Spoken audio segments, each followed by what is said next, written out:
Om Agyanatimirandasya Gyaranjana Shalakaya Chakshurumritam Yena Tasmai Shri Gurave Namaha Gaurave Gaurachandraya Radhikaye Tadaraye Krishnaya Krishna Bhaktaya Tad Bhaktaya Namo Namaha.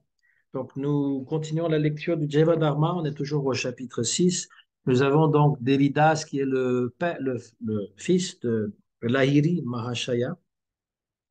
Et donc Devidas, il voulait ramener son père à la maison, à la raison aussi, à la fois à la raison et à la fois à la maison, parce qu'il trouvait que ça lui donnait une mauvaise publicité d'avoir un père qui a tout abandonné, qui est devenu dévot. Mais on connaît l'histoire parce que lorsque on est intéressé par Krishna, notre famille en général, elle trouve ça très bizarre et elle a presque honte, n'est-ce pas? En tout cas, pour moi, hein, ça a été le cas, parce qu'en plus, là, à l'époque, il fallait se raser la tête, vivre dans le temple, et donc mes parents, ils avaient honte de moi. Euh, et on était en train de discuter, enfin, là, les deux étaient en train de discuter sur pourquoi est-ce que dans les Védas, on propose des effets secondaires, des bienfaits secondaires, et pas les... Voilà, pour quelles raisons, d'accord? C'est la question qui est là, d'Évidas. Pourquoi les Écritures vantent-elles les mérites des résultats secondaires? C'est-à-dire obtenir de l'argent, de la renommée, des enfants, etc. Et là, Iri répond, donc on est à la page 137 dans le Jivadharma en français. Il est deux sortes de personnes ici-bas, celles qui sont spirituellement éveillées et celles qui sont spirituellement endormies. C'est aussi simple que ça. Il y a des gens qui sont spirituellement éveillés. Alors, il y en a qui sont plus ou moins éveillés, il y en a qui sont à moitié éveillés, n'est-ce pas? Et puis d'autres qui sont complètement. Mais toujours est-il que les deux ne peuvent pas communiquer, ne peuvent pas se comprendre. Quelqu'un qui est complètement endormi à la spiritualité ne peut pas comprendre quelqu'un qui est éveillé. Les Écritures vantent les mérites des résultats secondaires afin d'inciter ceux qui sont spirituellement inconscients à agir, car ceux-ci n'exécutent pas la moindre bonne action à moins d'être assurés d'obtenir immédiatement des résultats. Voilà qui est intéressant. S'il y a donc le karma kanda, c'est-à-dire qu'on peut suivre des vratas, des vœux, ou encore faire des sacrifices, yagya, ou encore faire toutes sortes de choses, d'actions intéressées, hein, par le karma, par le bon karma. Les Védas vont nous inciter. Voilà, si vous faites telle chose, vous allez obtenir telle chose. Même il y a des livres qui existent sur les Ekadashi. Ça se vend un peu partout d'ailleurs. Pour tel Ekadashi, vous suivez cet Ekadashi, vous ne mangez rien, vous buvez rien, et vous allez obtenir tel bienfait. Alors, il y en a pour qui ça va être très inspirant parce que comme ils sont attirés par les bienfaits matériels, ils vont suivre Ekadashi. Et du coup, en suivant Ekadashi, ils vont obtenir quelque chose de plus. Ils vont nettoyer leur cœur. C'est ça l'idée. C'est qu'il y a cette médicament qui est donné avec un peu de sucre pour faire que l'enfant, il avale le médicament et qu'il ne soit pas dégoûté par le goût amer du médicament, parce que souvent c'est amer, donc on a mis un peu de sucre. Comme ça, il va pouvoir le prendre. Donc les gens qui suivent Ekadashi pour avoir des bienfaits matériels, ils peuvent obtenir ces bienfaits matériels puisque c'est marqué tel quel, mais ils vont aussi avoir le cœur purifié. À un moment donné, ils seront plus intéressés par ces bienfaits matériels. C'est vrai que lorsqu'on suit Kalashi, si on ne désire rien de particulier, seulement développer sa bhakti, eh bien, on va pouvoir avancer encore plus rapidement. C'est ça l'idée, qu'on ne désire absolument rien que le service envers Krishna. Donc, cependant, l'objectif des Écritures n'est pas de laisser ces personnes se satisfaire de bénéfices secondaires, mais en recherchant de tels bénéfices, ils vont être amenés à accomplir des actes vertueux qui leur permettront de rencontrer un saint homme. Alors non seulement ça va purifier le corps, le cœur, ça peut purifier aussi le corps. Si on suit Ekadashi, ça purifie aussi le corps de jeûner, par exemple. Nirjal, même sans boire de l'eau, bon, c'est un peu difficile des fois de ne pas boire d'eau toute une journée, surtout si c'est en plein été. En hiver, ça se passe mieux d'abord parce que les journées sont plus courtes et puis ensuite parce qu'on a moins soif. Mais disons, même sans manger, ça va purifier le corps, mais le cœur est purifié et on pourra rencontrer un sadhu. le sadhu, eh bien, il peut devenir notre gourou. On doit rencontrer un sadguru, un gourou qui est vraiment authentique. Et par la grâce de ces saints hommes, ils vont connaître les bénéfices réels de l'adoration de Hari. L'idée est là. On va d'abord s'absorber du karma kanda et ce karma kanda va devenir du jnana kanda, c'est-à-dire qu'on va réaliser peu à peu notre identité spirituelle et éventuellement arriver donc à la bhakti. Alors Devidas, le fils, il demande, devons-nous conclure par là que les auteurs des codes de la loi, bon, c'est comme ça que j'ai traduit, c'est le Dharma Shastra, parce qu'on n'est pas familier avec tous ces livres hein, qui sont importants en Inde. Le Dharma Shastra, bon, un des Dharma Shastra les plus connus, on va dire, c'est la Manusamhita, Manusmriti. Euh, et donc, doit-on conclure par là que les auteurs des codes de la loi ou des Dharma Shastra sont spirituellement inconscients? Est-ce que, la question c'est, est-ce que ceux qui ont écrit ces livres, ils sont eux-mêmes spirituellement inconscients? Lahiri répond non, mais le système qu'ils prescrivent est destiné à ceux qui le sont. C'est des pédagogues, dans le bon sens du terme, parce que j'ai horreur que des politiciens, quand ils disent qu'il faut faire de la pédagogie, leur pédagogie, c'est de nous convaincre qu'ils ont raison. C'est pas de la pédagogie. La pédagogie, c'est quand on doit transmettre un enseignement, une matière, et donc on le fait de telle manière que ça va être compréhensible par la personne qui nous écoute pour arriver à une fin particulière. Pas d'essayer de convaincre, mais d'essayer de donner une connaissance. C'est pas la même chose. Donc, ils vont s'adressent à des gens qui sont matérialistes pour élever leur conscience. C'est ça l'idée. Ces auteurs qui écrivent donc les Dharma Shastra, ils recherchent eux-mêmes les bénéfices principaux. Devidas, il existe des passages entiers des Écritures qui ne mentionnent que les bénéfices secondaires et non les bénéfices principaux. Pourquoi? Lahiri. Il existe trois types d'écrits correspondant aux différentes natures des êtres humains, ceux qui appartiennent à la vertu, sattva, à la passion, rajas, et à l'ignorance, tamas. Les écrits religieux, dans le mode de la vertu, s'adressent aux gens vertueux, les écrits dans celui de la passion s'adressent aux ceux qui sont exaltés par la vie, et quant aux écrits dans le mode des ténèbres, ils s'adressent aux ignorants. Donc chacun a une nature particulière selon les trois gunas. Si on est attiré par les choses qui, par l'intoxication,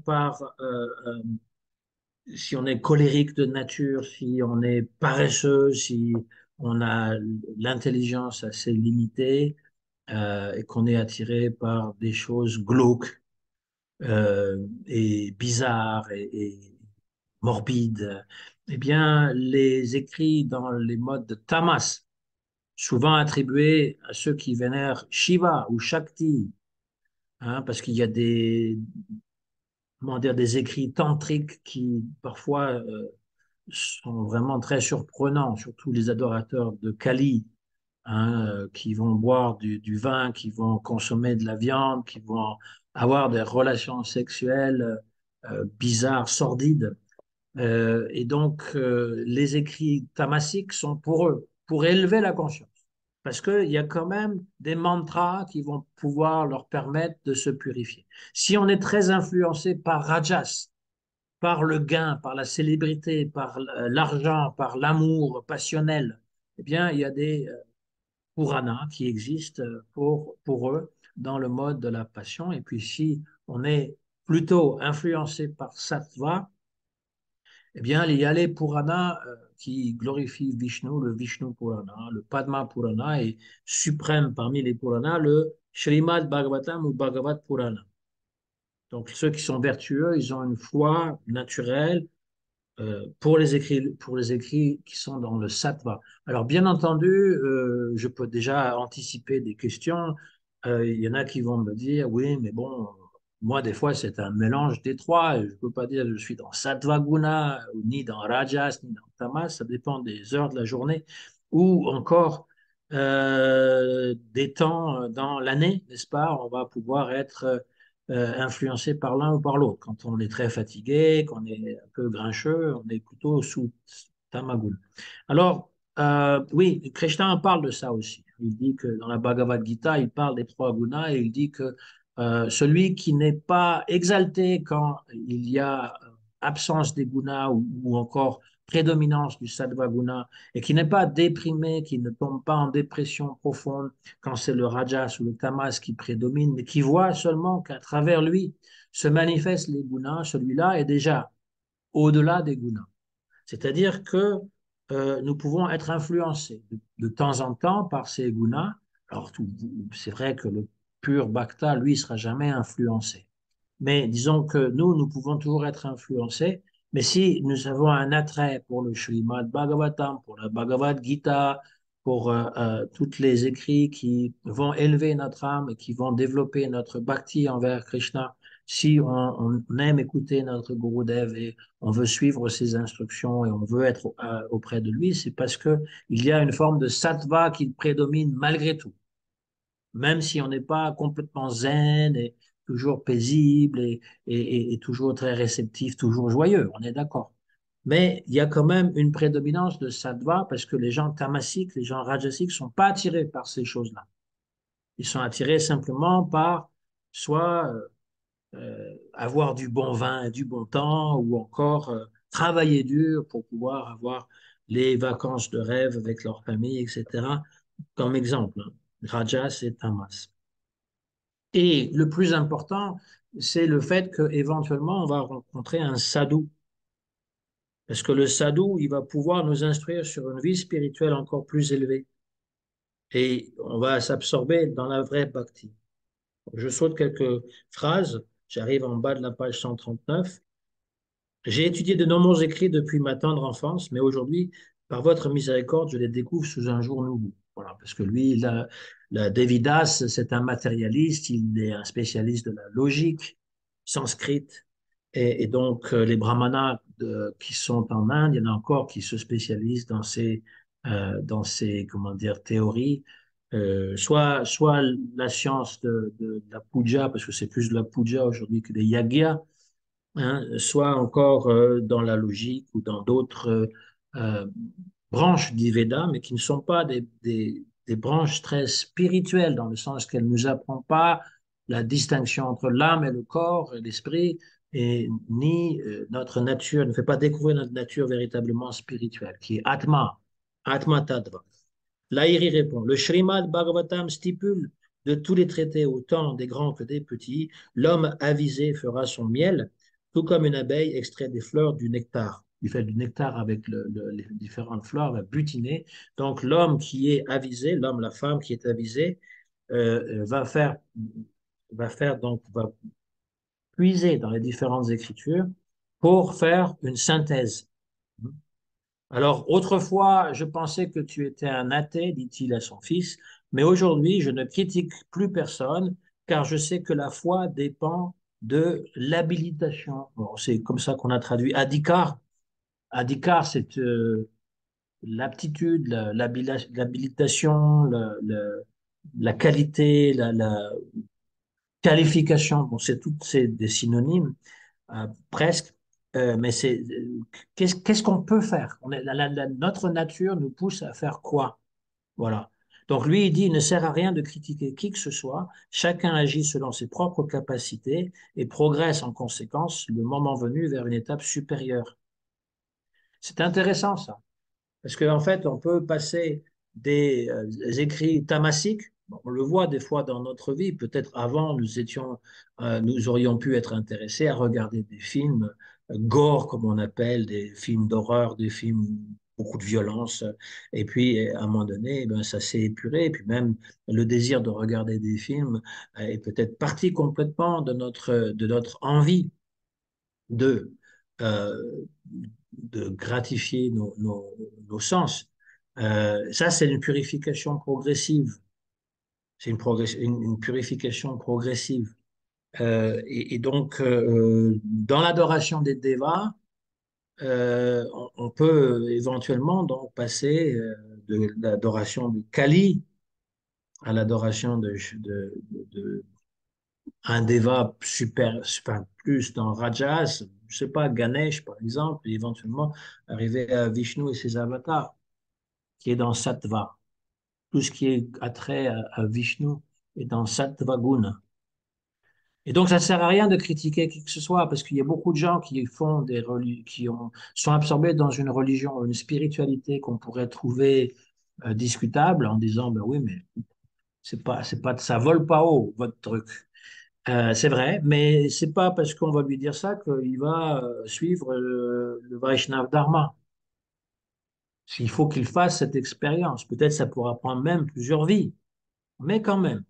Il vaut mieux observer le dharma, même si c'est un dharma qu'on appelle némitique, c'est-à-dire un dharma temporaire, le faire bien parce que comme ça, on va pouvoir s'élever progressivement. C'est ça l'idée.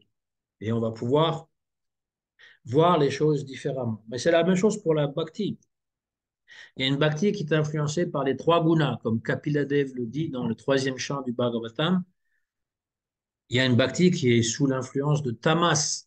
Quand on est quand on est colérique, on fait violence aux autres, y compris les dévots, que on comprend rien, qu'on veut imposer son point de vue et qu'on ne voit on ne voit la Bhagavan seulement que dans la Murti, dans notre temple et pas dans le temple d'autrui, c'est tamasique, c'est ce que Kapila Dev décrit. Ensuite, celui qui fait la bhakti parce qu'il veut obtenir des résultats, il veut devenir un gourou, par exemple, hein, il veut gravir les échelons, parce que des fois, dans l'institution, il y a comme des échelons, et donc il veut se retrouver à la tête de la pyramide, et il veut donc accumuler, en plus de ça, de l'argent des disciples, de la renommée, etc. Donc je pointe du doigt personne, je dis simplement ce que Kapila Dev dit dans le Srimad Bhagavatam, ça c'est Raja Bhakti. Et celui qui est sattvique, eh bien, il va être attiré par les endroits plus calmes, le dham, il doit vivre comment dire, alors évidemment, si on vit dans le dham, ça peut aussi être rajasique dans la mesure où il y a, c'est moins cher, etc. Ça peut être aussi hors des gunas si on est vraiment sous la tutelle d'un gourou expérimenté on s'absorbe dans la bhakti. Sinon, vivre dans la forêt, vivre dans la campagne, être cool et zen, eh bien, c'est plutôt sattva gun. Et donc, on peut avoir une bhakti qui est influencée par sattva, mais transcendante, qui va transcender ça. Évidemment, on passe à un autre niveau. Sinon, il y a aussi une autre façon de décrire Bhaktivinoda Thakur et Vishwanath Chakravarti Thakur, ils le décrivent aussi. Il y a Karma Mishra Bhakti, une bhakti qui est mélangée avec du karma, le désir de jouir, ou Jnana Mishra Bhakti, une bhakti qui est influencée par la connaissance spirituelle. Jnana Bhakti, en fait, Jnana Mishra Bhakti, c'est la connaissance qu'on est une âme spirituelle, la connaissance de Bhagavan. Ça ne veut pas dire qu'on ne doit pas connaître les choses qui nous sont instruites, qui nous sont données dans la Bhagavad Gita de Srimad Bhagavatam ou le Jivadharma, qui est un condensé de tout ça. Mais ça veut dire qu'on se satisfait de ça, on se satisfait d'une connaissance sans vouloir comprendre que la bhakti comprend le dhyana et le vairagya, le détachement. Et donc, c'est des bhaktis qui sont pas purs.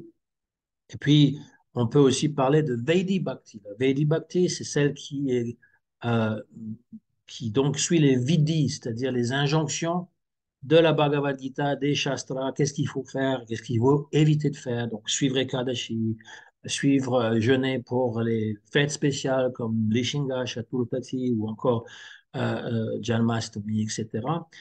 Et puis, donc, les règles, ne pas manger de la viande, etc. Donc, ça, c'est Vedi Bhakti, c'est indispensable, mais c'est pas un but en soi.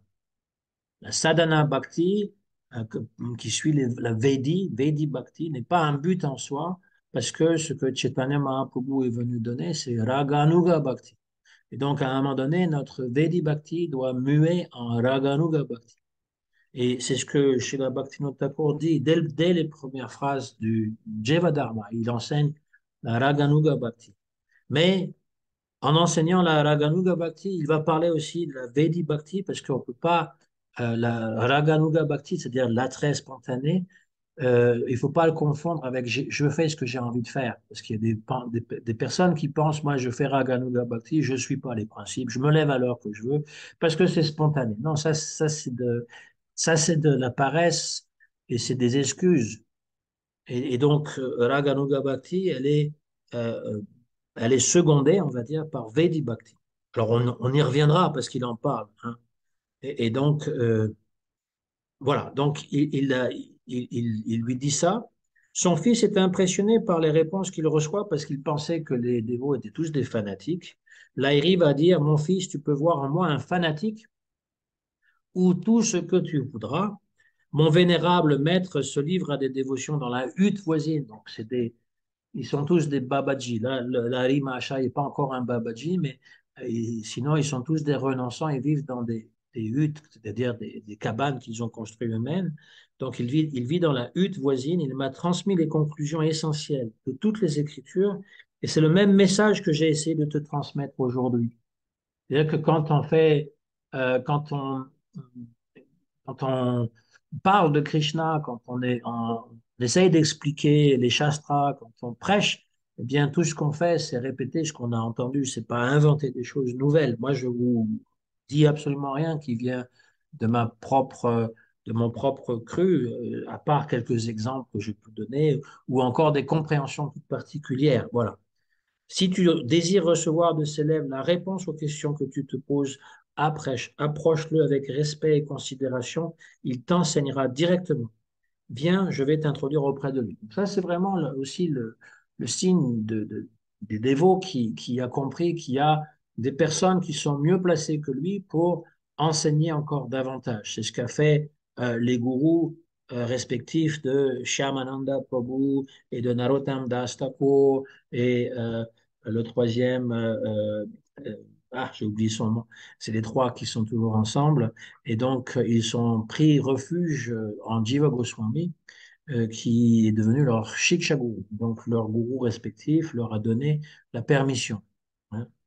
Euh, et donc, encore aujourd'hui, donc, de reconnaître qu'il y a des personnes qui ont plus de connaissances, s'ils sont disponibles, bien entendu, eh bien, on n'aura pas de honte ou de gêne ou d'animosité à les introduire. Donc Lahiri emmène Devidas, c'est son fils, hein, Devidas est son fils, auprès de son maître spirituel Sri Vaishnavdas. On se rappelle que Sri Vaishnavdas, dès les premiers chapitres du Jevadharma, c'était un sannyasi mayavad au départ. Il s'appelait Sannyasi Thakur et il a rencontré Premananda Babaji, qui est un disciple de Raghunath Das Goswami, hein, l'intime associé de Chaitanya Mahaprabhu. Parce que Bhaktivinoda Thakur, il n'invente pas une histoire, hein. Il voit dans son mental des dévots qui sont absorbés dans le bhajan, et les personnes qu'il décrit sont des véritables personnes qui existent. Ce pas des personnes imaginaires. Il le voit dans son samadhi. C'est des personnes qui existent juste après le départ de Chaitanya Mahaprabhu. Donc, il y a encore Pradyumna Brahmachari, par exemple, qui était un associé de Chaitanya Mahaprabhu, un associé direct. Il le rencontre. Et puis, il y a encore aussi donc Premananda Babaji qui a connu Raghunath Das Goswami. Il a même vu Nityananda Prabhu. Donc là, il l'amène. Et il le laisse là, il regagne sa propre hutte. Et Vaishnav Das, donc, il a changé, donc Sannyasi Thakur, il a changé son nom en Vaishnav Das. À un moment donné, il a abandonné son bâton de sannyas Ekadanda, sannyas Danda. Il l'a abandonné pour se revêtir des pagnes, hein. Les Babaji, ils ne s'habillent pas avec la couleur safran ocre que des sannyasis. Ils sont en blanc et ils ont donc un longhi très court, un pagne. Voilà. Et donc, il est le disciple de Premananda Babaji et il devient un gourou à son tour de Lahiri Mahashaya qui, lui, donc, va retransmettre à son propre fils. C'est comme ça que ça se déroule, n'est-ce pas, de disciple, de maître à disciple. Mon cher fils, lui demande Vaishnavdas, jusqu'où s'étend ton savoir? C'est une question qu'on trouve dans les Upanishads. Par exemple, Kumara dans la Chandogya Upanishad demande à Sri Narada Muni jusqu'où s'étend ton savoir pour savoir qu'est-ce que tu sais déjà? Qu'est-ce que je peux t'enseigner? Devidas répond, je maîtrise tout ce qui traite de la libération et du Siddhanta Kusumanjari, contenu dans les traités de la logique ainsi que les écrits traditionnels, les Smriti Shastras. Donc, c'est un brahman. un brahmana, un smarta brahmana, c'est-à-dire qui connaît toutes les règles, les coutumes et puis les mantras qu'il faut faire durant les pujas, durant les yajnas, mais il ne connaît pas la science spirituelle. Vaishnavdas, donc tu as étudié les Écritures avec sérieux. Donne-moi un exemple de ce que tu as appris. Devidas, la cessation de toute souffrance. Telle est la libération. Ça vient du Sankhya. Atyanta dukkha nivritir eva mukti. Mukti veut dire la cessation de toute souffrance. Mais c'est un peu le nirvana des bouddhistes, hein. On devrait sans cesse s'efforcer d'obtenir la libération, mukti ou moksha. C'est la libération que je poursuis à travers l'accomplissement de mes devoirs prescrits swadharma. La pensée première de Sri Krishna dans la Bhagavad Gita, il enseigne le karma yoga, pas du karma kanda, on parle du karma yoga, c'est-à-dire qu'on exécute son devoir. Donc swadharma, c'est selon la nature, notre nature, d'être brahmana ou kshatriya ou vaishya ou shudra, mais le faire avec détachement, nishkama karma yoga, c'est-à-dire sans kam, nish veut dire sans, kama, karma yoga, c'est du yoga dans la mesure où il n'y a pas de désir, on exécute son devoir parce qu'il faut le faire, c'est tout. Alors évidemment qu'il y a il y a des résultats, mais on ne recherche pas ces résultats, on le fait avec détachement. Vaishnav Das, oui, moi aussi, j'ai comme toi aspiré à obtenir la libération après avoir lu tous ces livres. Parce que lui, il était absorbé dans l'étude du Vedanta Sutra en tant que sannyasi issu de la lignée de Shankaracharya. Hmm. Euh, et donc, Devidas, lui dit, mais là, vous avez abandonné cette poursuite de ce but, la poursuite de ce but d'être libéré. Vaishnav Das dit, non, mon cher fils, euh, comment est-ce que tu définis la libération? Devidas répond, l'être jiva et l'être brahman sont éternellement distincts l'un de l'autre selon les traités de la logique. C'est vrai que les Nyaya Shastra enseignent qu'il y a un Ishvara, créateur du monde, que les jivas sont distincts. Donc c'est une visée, on va dire, en philosophie occidentale, c'est ce qu'on appelle des réalistes. Il n'est donc pas évident de comprendre, selon le point de vue de ces traités, la manière dont la cessation de toute souffrance peut s'opérer. Par contre, d'après le Vedanta, le mot mukti fait référence à l'obtention de l'état du brahman indifférencié. En d'autres termes, lorsque l'être avec un petit e et l'être avec un grand e ne font plus qu'un, cette vision a le mérite d'être claire. Ça, c'est le Vedanta selon Shankaracharya, hein, ça s'appelle Advaita Vedanta. Vaishnav Das, mon cher fils, alors c'est pas son fils, mais parce qu'il est plus âgé que lui, il l'appelle son fils. Mon cher fils, j'ai étudié 15 années durant le commentaire de Shankaracharya sur le Vedanta, et je fus un renonçant d'obédience mayavad durant de longues années. Je me suis appliqué pour atteindre la libération. J'ai longtemps médité sur les grandes paroles Mahavakya identifiées par Shankar. Puis, comprenant finalement que la vision métaphysique proposée par Shankar était une création récente, je l'ai abandonnée. Alors, les grandes paroles, c'est littéralement hein, Mahavakya. Vakya, c'est des paroles. Maha, les grandes. Shankaracharya, donc, était un ascète du 6e siècle de notre ère, à peu près, on ne connaît pas la date exacte, mais c'est à peu près ça, c'était avant Ramanujacharya, Madhvacharya et les grands acharyas Vaishnav.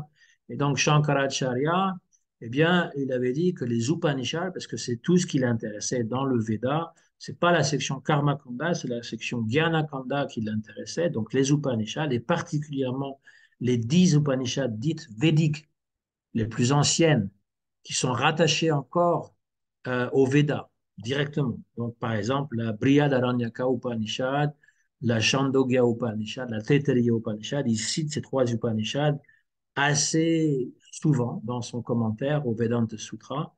Et puis, il a fait le commentaire de ces 10 Upanishads majeurs. Et donc, il va extraire de tout ce qui est dit dans les Upanishads des mantras très courts, très courts qui disent, ça résume toute la pensée des Upanishads et c'est sur ça qu'on doit méditer. Donc, le mantra par excellence pour Shankaracharya, c'est Tattvamasi. Vous l'avez peut-être déjà entendu. C'est très. Tous ceux qui sont attirés par l'Inde, tout de suite, ils vont citer ce mantra, Tat Tvamasi. Donc, Tat, c'est cela, donc c'est le Brahman, Tvam, c'est moi, ou enfin c'est tu plutôt, et puis Asi, donc c'est le verbe as qui veut dire être, tu es cela. Dire que il n'y a pas de différence entre toi, l'âme individuelle, et le Brahman, le tout, voilà. Ça, c'est comme ça que Shankaracharya le comprend. Et ensuite, il y a une autre grande, ça vient de la Chandogya Upanishad. Et dans la Brihadaranyaka Upanishad, il y a un autre mantra, c'est aussi court, Aham Brahmasmi. Je suis Brahman. Voilà. Asmi, donc je suis. Aham, moi ou je, Brahman. Ensuite, il y a d'autres, Sarvam Karvidam Brahma, tout est Brahman. Donc, il y a 4, 5 Mahavakyas. Et le sannyasi, Mayavad, donc, va réciter ces mantras jusqu'à ce qu'il réalise ce qu'il est en train de réciter. Donc, il est en train de dire, j'ai fait tout ça, j'ai étudié, parce que c'est un des devoirs des sannyasis, de l'époque en tout cas, d'étudier constamment le Vedanta Sutra et puis de réciter aussi les Mahavakyas et de méditer dessus. Mais à un moment donné, j'ai abandonné cela, j'ai réalisé que ce que disait Shankar, c'était d'une création récente. Alors, Devidas est vraiment très étonné par ça. Pourquoi considérez-vous que la vision de Shankar est récente et que lui reprochez-vous? Vaishnavdas, celui qui a fait l'expérience de quelque chose a bien du mal à expliquer à d'autres ce qu'il a vécu. Comment ceux qui n'ont pas fait la même expérience pourraient-ils le comprendre? Si vous n'êtes jamais allé en Inde, je ne peux pas vous décrire, enfin si, je peux vous décrire. Je peux même vous montrer des photos, même des films. Mais ce ne sera pas la même chose que d'y aller, de vivre réellement l'expérience, d'être complètement dans un pays complètement différent du nôtre, avec toutes les impressions qui pourront assaillir vos sens. Et donc, faire l'expérience, c'est quelque chose qui est vraiment le plus important. Devidas pouvait déceler en Vaishnavdas un docte érudit pleinement réalisé, et il admirait son franc-parler dénué de toute ambiguïté. Devidas n'avait pas étudié le Vedanta et il pensa pouvoir le faire si Vaishnavdas voulait bien le lui enseigner. C'est pourquoi il lui demanda, ai-je les aptitudes requises pour apprendre le Vedanta? Vaishnavdas, le niveau de compétence que tu as de la langue sanskrite te permettra d'apprendre le Vedanta si tu trouves un maître expérimenté en la matière. Donc il faut avoir des prérequis. À l'époque, il fallait connaître le sanskrit et ça empêchait toute personne qui n'a pas donc le bagage d'un brahmana d'étudier les textes sacrés. Mais en plus de la connaissance de la langue sanskrite, il fallait aussi avoir un gourou expérimenté dans la matière. Et donc, il demande à Vaishnavdas de devenir son maître, mais Vaishnavdas va décliner. Il ne veut pas. Je suis désormais au service des saints, les saints Vaishnavas, et ne désire rien d'autre. Paramahamsa Babaji Maharaj a eu la bonté de me dire qu'il me fallait réciter constamment le Saint-Nom, et je m'applique à ne faire que cela. Je n'ai pas le temps pour autre chose. De plus, comme Srila Rupa Goswami, le maître universel, a explicitement défendu de lire ou d'écouter le Sharirak Bhashya, le commentaire de Shankar sur les Brahma Sutras, je ne le lis plus moi-même et ne l'enseigne pas non plus. Cependant, Chaitanya, le précepteur originel du monde entier, a donné le véritable commentaire des Brahma Sutras à Sarvabhauma Bhattacharya. Et donc, on peut recevoir le commentaire de Chaitanya Mahaprabhu directement. Alors, il n'existe plus, hein, ce commentaire, ça a été perdu, hein. Ce qu'on a, c'est le Govinda Bhashya de Baladev Vidyabhushana, le disciple de Vishwanath Chakravarti Thakur, qui est basé sur les enseignements qui auraient été reçus oralement, n'est-ce pas? Et donc, nous avons, avec le commentaire, il a fait plusieurs commentaires d'ailleurs, de Baladev Vidyabhushana, le sens de ce que Chaitanya Mahaprabhu a enseigné à Sarvabhauma Bhattacharya, mais aussi à Prakashananda Sarasvati, mais moins en détail avec Prakashananda Sarasvati, puisque il a enseigné avec Sarvabhauma Bhattacharya tous les sutras, les 500 sutras. Et donc, voilà, il lui dit en fait que, en gros, que c'est pas ça qu'il faut faire parce que euh, maintenant je suis absorbé dans la bhakti, tu pourras donc lire ça par toi-même. Donc il revient voir son père Et là, il a encore des discussions avec son père. Et Lahiri Mahashaya, son père, lui dit, on est Vaishnav, là je suis page 145, on est Vaishnav quand on abandonne tout devoir temporaire et matériel pour adopter le devoir éternel et spirituel. Donc, si je reviens un tout petit peu en arrière, parce qu'il y avait cette question qui avait été posée, pourquoi considères-tu que Shankaracharya est récent? Donc, on a toujours cette distinction entre némitique dharma et paramatmique dharma, ou Sanatan dharma, ou Nitya dharma, le devoir éternel et le devoir temporaire, ou la religion éternelle, la religion temporaire, c'est parce que Shankaracharya est apparu pour se débarrasser des doctrines bouddhistes en Inde, qui avaient rejeté le Veda, qui avaient rejeté aussi l'adoration des divinités. Et donc, il a réintroduit ça. Il a réintroduit, il a remis à l'honneur donc, les Upanishads et puis l'adoration des divinités principales. Et d'ailleurs, il va être question de ça un tout petit peu plus après. Les dieux principaux, Shiva, Shakti, Vishnu, Surya, Ganesh. Il a donc redonné euh, toutes les lettres de noblesse, on va dire, ces cultes qu'on rendait aux Devas. Devidas, le fils, demande, j'ai un doute que je vous demande de dissiper. Les actions que pose tout Vaishnav, à savoir l'écoute, le chant, le souvenir, l'adoration, la prière, le service, l'abandon, c'est le fameux Shravanam, Kirtanam, Vishnu, Smaranam, Parasevanam. Pourquoi donc ne pas les considérer comme temporaires et matériels, némétiques? Je décèle de la partialité dans cette façon de juger. Vous dites que Shankaracharya, c'est némitique, que le bouddhisme, c'est némitique, c'est-à-dire temporaire dans le temps, c'est daté, que ça ne va pas durer éternellement. Et pourquoi est-ce que ce que vous faites dans la pratique de la Vedic Bhakti, ça ne serait pas aussi considéré némitique, c'est-à-dire que ça ne durera pas. Il y a la partialité dans ce que tu dis. Les actions consistant à servir la divinité, son adoration ou le fait de s'abstenir de nourriture sont d'une façon ou d'une autre reliées à la matière, parce qu'elles font appel à des objets matériels. Comment dès lors de telles actions peuvent-ils être considérées éternelles? C'est une bonne question. Donc je vais terminer avec la réponse, parce que là on m'a demandé de terminer plus tôt. Je vais terminer avec la réponse. Laïri, mon fils, j'ai mis moi-même bien du temps à comprendre tout cela. Prête donc une oreille attentive à mes propos. Il y a ici-bas deux sortes d'êtres humains, ceux dont les intérêts se rapportent à ce monde et ceux qui tendent vers un but plus élevé dans l'avenir. Ceux de la première catégorie s'efforcent uniquement d'obtenir le plaisir des sens, une bonne réputation et la prospérité matérielle. On l'a déjà dit, ça. Ceux qui relèvent de la seconde catégorie se divisent en trois groupes. Ceux qui recherchent les pouvoirs surnaturels, Siddhi Kami, ceux qui cultivent la connaissance culminant dans la libération impersonnelle, Dhyana, et ceux qui se consacrent au Seigneur, Ishanu Gata. Et donc, là encore, on a cette distinction entre les différentes sortes de motivation qui sont les nôtres. Et il va développer encore plus ça. Donc, il va parler justement l'adoration des différentes sortes de devas qui ne sont pas, en fait, de la bhakti. C'est du karma kanda aussi, ou du dhyana kanda au maximum. Et donc, chacune de ces voies mène ultimement à l'uttama bhakti. Voilà, ça c'est en gros Jiva Dharma. Et je répète, le titre Jiva Dharma, ça veut dire le dharma éternel du Jiva. Et pourquoi est-ce qu'on dit que ce dharma-là, c'est égal à Sanatan Dharma ou Nitya Dharma? Parce que ça concerne la relation qu'on peut avoir avec Bhagavan. Et donc, tout ce qu'on peut obtenir dans ce monde, les bienfaits matériels sont temporaires.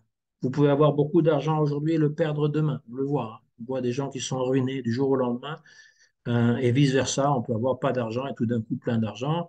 Et puis, pour la connaissance et même les pouvoirs mystiques que les yogis peuvent obtenir, ça peut aussi se perdre parce que c'est pas le but ultime de la vie. Donc même lorsqu'on obtient mukti, selon la considération Vaishnave, on peut donc obtenir mukti et se fondre dans le Brahman, mais explique le Bhagavatam, on peut aussi tomber de ce Brahman parce qu'il manque quelque chose. Alors ça prendra très très très très très longtemps, mais il manque quelque chose, c'est-à-dire une relation. Dans le monde matériel, c'est déjà le cas. Si on est tout seul, on est un peu déprimé. Et quand on est à deux ou plusieurs, Il y a un plaisir, il y a une frustration aussi, parce que l'autre est différent de moi. Il n'est pas toujours d'accord avec moi, il peut argumenter, il peut me faire du mal aussi. Ça, c'est le monde matériel. Mais qui pourrait se passer de la compagnie d'autrui? Même dans la vie spirituelle, on ne peut pas rester tout seul. Ça, il y a des grands yogis, des grands gyanis qui vont aller dans les montagnes, dans les grottes pour méditer, mais ils sont rares. C'est plutôt rare. Et puis, à un moment donné, il y a des gens qui savent, oh, il y a des yogis, des gyanis qui vivent ici et là. Ils vont avoir donc plein de monde qui vont venir les voir. C'est ce qui est arrivé à Ramana Maharshi, par exemple, le siècle dernier. Il vivait dans une grotte dans le sud de l'Inde. C'était un gyani accompli. Et puis, plein de monde venait le voir. Il parlait jamais, mais il était toujours entouré de monde. Et donc, on ne peut pas vivre seul. C'est pas désiré, désirable. Si on vit seul, on peut facilement tomber dans la dépression. Et donc, c'est important toujours avoir une bonne compagnie et préférablement d'être en compagnie de dévots qui sont plus avancés que nous, qui ne vont pas nous enfoncer dans les plaisirs et les désirs de ce monde, parce que ça, c'est une prison. Plus on est, plus on satisfait nos désirs matériels, plus on est empêtré dans nos actes, plus finalement, on va être dans la matière et on s'en sortira pas. Il faut graduellement, pouvoir se détacher des choses les plus grossières pour arriver aux choses les plus subtiles et éventuellement avoir cet amour pur pour Radha et Krishna. Radha Krishna, c'est euh, notre divinité d'élection, Ishta Devata. C'est pas Lakshmi Narayan, c'est pas Jagannath, Paradev, Subhadra, c'est pas Gornitai, c'est pas Nrishingadev. Bien sûr que toutes ces divinités, ces avatars nous aident, mais l'adoration suprême, notre objectif suprême, c'est de devenir les serviteurs de Radha et Krishna. Ça, c'est Gaudiya Vaishnav Siddhanta. Il n'y a pas 10 000 murtis sur l'autel. Il y a essentiellement au centre de l'autel Radha Krishna. Dans tous les temples Gaudiya, il y a Radha Krishna et Chaitanya Mahaprabhu seul, il n'y a pas Gaur-Nitai. Ça, c'est l'instruction qu'on a reçues.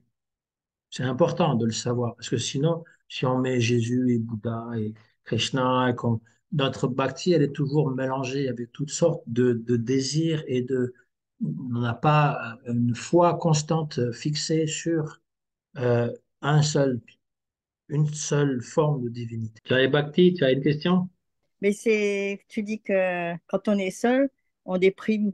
C'est pas tout Non, le j'ai monde. pas dit qu'on déprime, j'ai simplement dit qu'on peut déprimer. C'est pas On peut vraiment. déprimer. Ah, d'accord. Ouais. Bah parce que le mental, il est faible. D'accord. Ouais. J'ai compris Mm. que tu déprimais pas, Ok. toi. Merci. J'ai compris que tu déprimais Non, pas. non, je déprime pas. Très bien, bah c'est super. Je suis bien toute seule. Oui, bah oui. Qu'est-ce C'est sûr que de vivre dans une communauté, c'est pas marrant non plus, hein, parce que il faut supporter les autres. Oui, c'est sûr. Ouais. Ouais. Ouais. Ok. Alors, le dévot, merci, hein, il est content.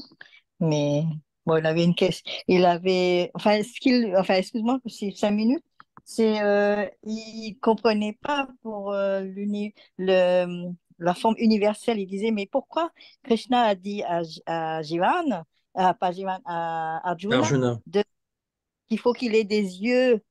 Alors, c'est pour spirituel. ça oui, des yeux spirituels. Alors, c'est pour ça qu'il dit, mais nous, si le cosmos, on n'a pas besoin, on n'a pas, alors, on a nos yeux spirituels pour voir le cosmos. Oui, oui, Enfin, mais parce que la Virat Rupa, c'est une forme vivante, hein. ouais, ah, C'est-à-dire d'accord. qu'il y a des gens qui vont dire aussi que la Terre, Gaïa, est une entité vivante, hein. Hmm, Ça veut dire que c'est une personnalité, une entité vivante. Mais nous, on ne le perçoit pas. On peut juste d'accord. voir la Terre, la diversité de la Terre. C'est pareil pour Hmm, le cosmos. C'est une forme qui est matérielle, mais il y a, tout comme nous avons un corps matériel et une âme à l'intérieur qui anime le corps, hmm, l'univers est le corps de l'âme suprême. Et donc, il est animé, c'est-à-dire qu'il y a une âme. C'est ça. Et pour d'accord. voir cette âme, enfin ce corps animé plutôt, il faut avoir des yeux spirituels. Voilà l'idée de la Bhagavad Gita.